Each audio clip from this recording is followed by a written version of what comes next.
ખતમ થઈ ગયું. અત્યારે લગ્નમાં તમને કહું ગીત ગાવા ભાડે બોલાવે, બોલો એટલે આ ઘરના બૈરાને કરવાનું શું?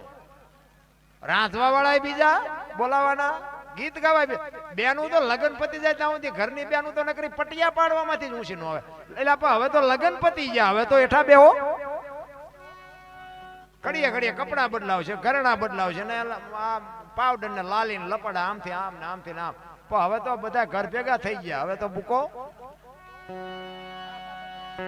અરે આપણી શું સંસ્કૃતિ હતી, આપણી દીકરીઓ બાપુ એ ગીત ગાતી, રામ ને સીતાનું બાપુ માલિકો વર્ણન હોય, અને શું બાપુ લગન એ કંકોત્રી લખાતી હોય તો કંકોત્રીના ગીત હોય, ફેરા ફરતા હોય તો ફેરાના ગીત હોય, માંડવો નખાતું હોય તો માંડવાના ગીત હોય. બધું ખતમ થઈ ગયું બાપુ. આજની દીકરીઓને આજ જે દીકરીઓ ભણી ગણી જે મોટી થઈ એના આ ખબર જ નહીં હોય કે આને લગન ગીત કહેવાય. આપણે એમ થાય જોવો તો ખરા, કોને કેવું? ઈ શિવાનો જન્મ આપ્યા પછી માં ભગવતી એને ખોળામાં પાઈપાન કરાવી અને આમ હોવડાવી અને બાપુ ઈ જોગમાં દીકરાના હાલડામાં કહેતી હતી. ઓ ભાઈ શું કહેતી હતી? એ જીયાભમાયું ગેલ ચાંદલો ને જીજાબાઈ ને જવાઈ આભમાયું ગેલ ચાંદલો ને જીજાબાઈ ને આવ્યા બાદ રે જીજાબાઈ ને આવ્યા બાલુડાન માતે ટોળે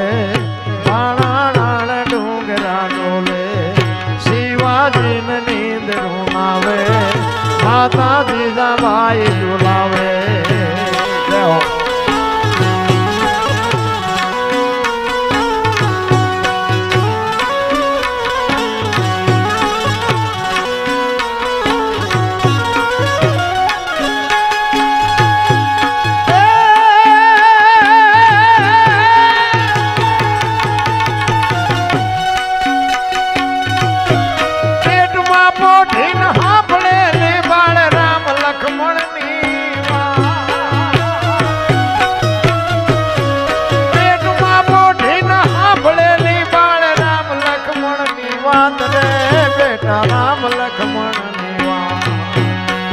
માતાજી ના મુખ દે દીધી ઉડી એની ઊંઘ દે દીધી શિવાજી નીંદ રૂનાવે માતાજી જવાઈ ઝુલાવે.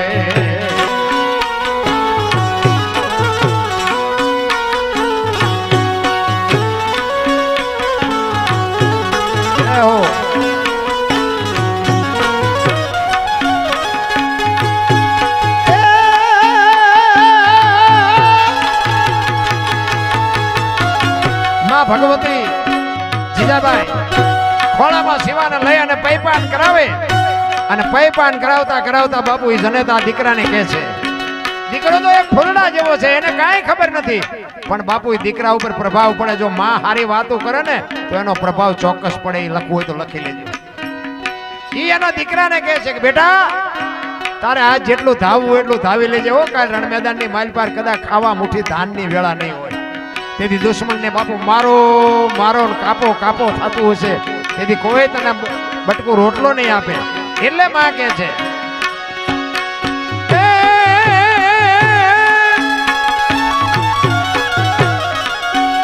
ધાવી લેજે મારા પેટ ધાવી લેજે ખૂબ દ્રપીને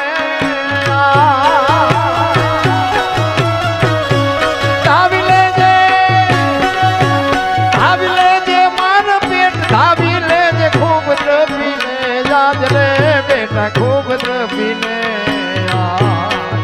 રેસે નહીં રણ ખેલોડા આવા મુઠ્ઠી ધાનની વેળા રાજાને નાથી તોડે શિવાજીને નીંદ રૂનાવે.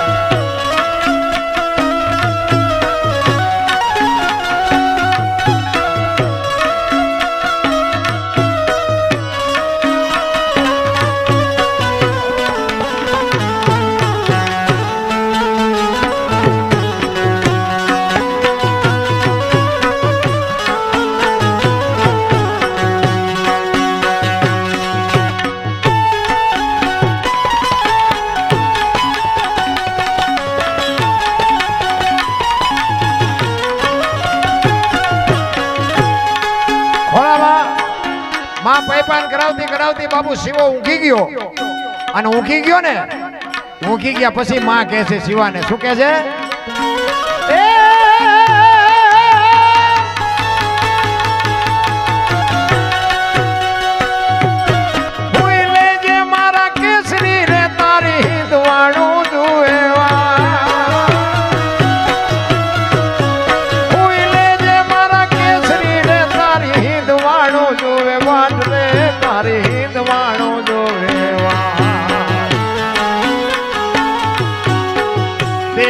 કાળા યુદ્ધ ખેલાશે હોવા ટાણો ક્યાંય ને રેવે શિવાજી ને નીંદ રૂનાવે માતા જીજાબાઈ ઝુલાવે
पाथर से विष बुझाड़े शिवाजी नींद रूनावे माता जीजा भाई झुलावे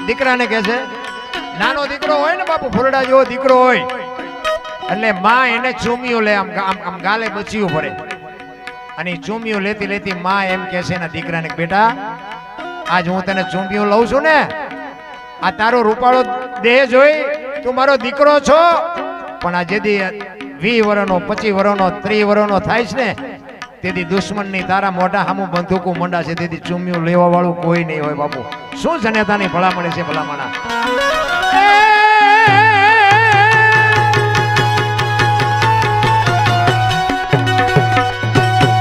આજ માતા લેતી ચૂમિયું રે બેટા દિલ જો બેવડગા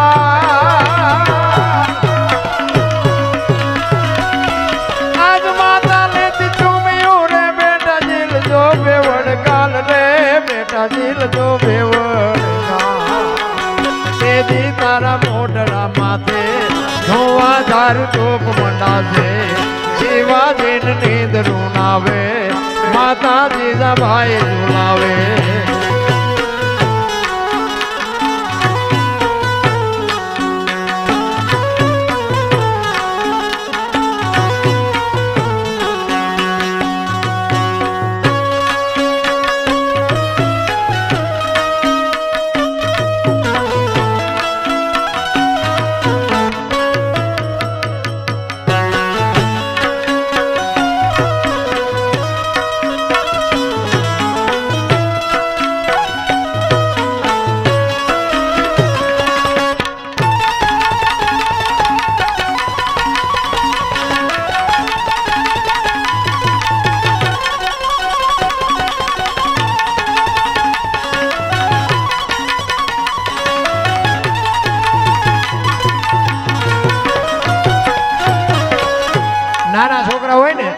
એટલે માં એને રમકડા આપતી હોય, ઘૂઘરા ગાવણી ઘૂઘરા અને રમકડા બધા રમકડા આપતી હોય, એટલે એ માં રમકડા આપતી આપતી બાપુ માં ભલામણ કરે છે કે આજ હું તને રમકડા આપું છું ને, એ જ હાથમાં એક દી તારે શમશેર ઉપાડવાની છે બેટા, તેથી રમકડા નહીં હોય. તેથી માં કહે છે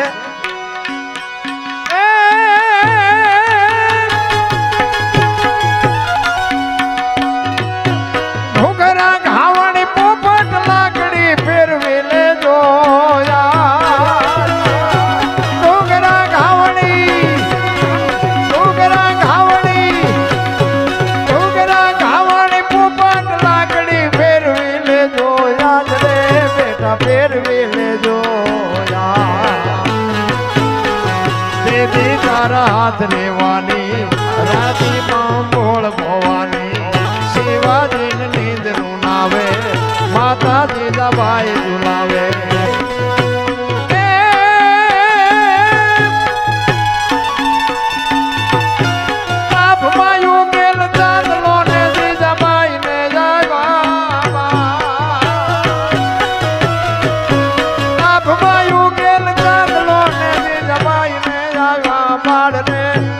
ભાઈ ને આવ્યા બાલોડાન માતે જોડે નાણાણ ડુંગરા ડોલે, શિવાજીને નીંદ રૂનાવે માતાજી દબાઈ ઝુલાવે, માતાજી દબાઈ